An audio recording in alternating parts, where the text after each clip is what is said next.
We're back with CDL or Bust. It's day 4. And Wayne, great news, huh? Passed your Great test. news. I passed my tests. Were you nervous last night? Not so much last night. I was nervous when I was taking it. How come? I wanted to pass. But you thought you were going to, right? Yeah, I mean, they really went over it well with us and repetition, and studying and, just staying calm and reading the questions word for word and reading all the possible answers before you pick. It helped out a whole lot. Were there 90 questions? Yeah, about that. How long did it take you to do it?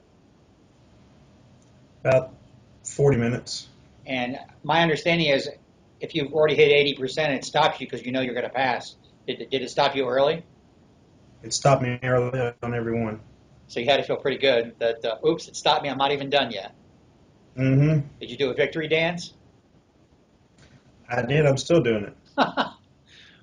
When's the last time you actually had to take a test? I don't mean the practice test in class, but like a real test that meant something. It's been a while.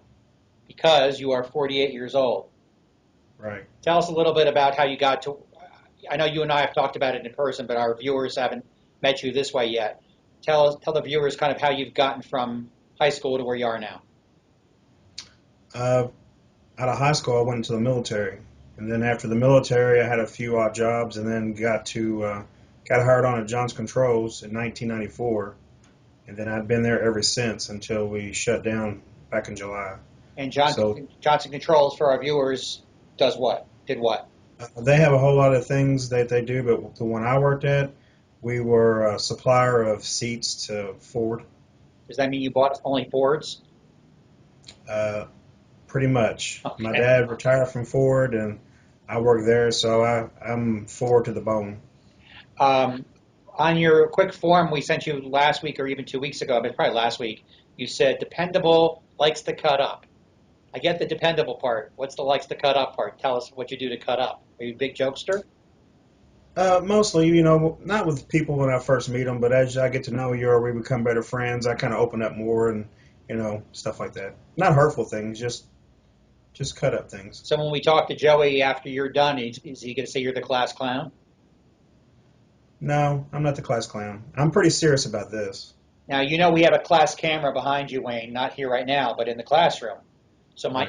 my eagle eye reportorial skills, I've noticed you've moved to the back row. I mean, you had a guy move, Teddy moved to the back row to be next to you. What's going on there? Um, I don't know. I think he either likes me or likes the other guy. I can't tell yet. I thought maybe it was your charisma. Um, Tell us a little bit about your personal, your family. I know you got a couple kids, and that you say like to spend a lot of time with your wife and the kids. I've been married for a year and a half. I got 2 kids, and my wife has three. Two of them live with us. So that's pretty much my whole life. What we do, we hang out together a lot.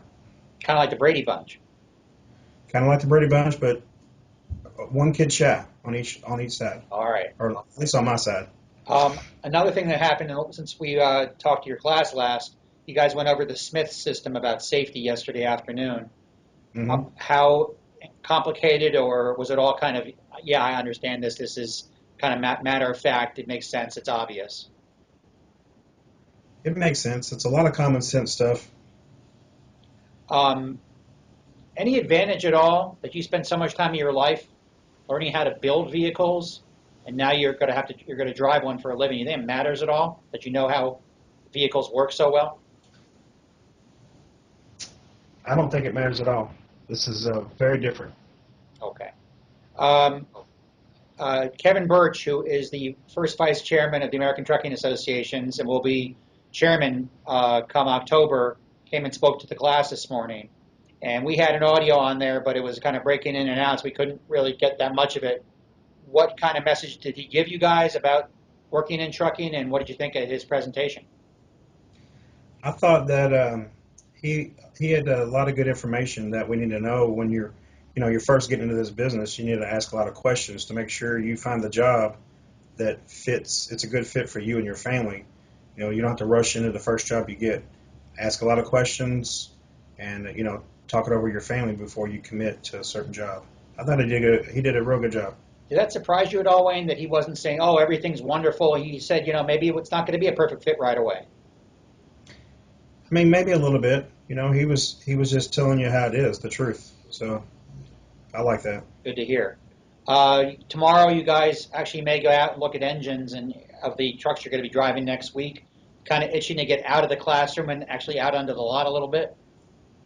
Oh yeah, I'm ready to go. All right. Big weekend plans? I'm going to study all weekend. I'm not doing anything. Stay Wow. at home and memorize my pre-trip. It's the next important thing I got to do. All right. Wayne, thank you so much for talking to us. We will talk to you next week. Enjoy tomorrow and the weekend, and good luck with everything. Thanks again. All right, thank you.